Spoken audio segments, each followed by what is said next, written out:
I take what I do extremely seriously. I'm sure you get asked this question all the time too, about how do you do the same show 8 times a week and not get bored and this and that, and doesn't it get so boring?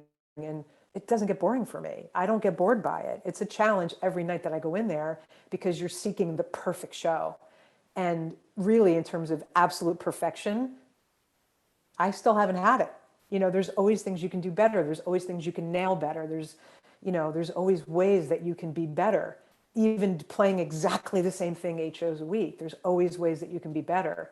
And if you get away from that focus and you let your mind go somewhere else, you're going to be so far from that. And the people who are on stage, who the show is really about, I joke about this in some of the clinics that I've done, over the shutdown. I was doing a lot of remote clinics, talking about how my work as a rock player prepared me for Broadway.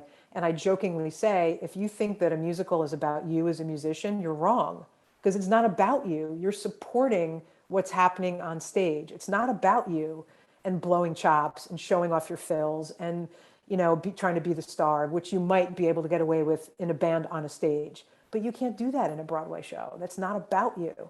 People are depending upon what you're playing for every inch of their choreography, for everything that they do, for the phrasing of their vocal, for like every bit of minutia that they're doing on stage. You will affect that in every single way, in the fill that you do, and your dynamics, and all of it. So you can't take it for granted, and you can't take your eye off the prize. You got to be there. You got to be present.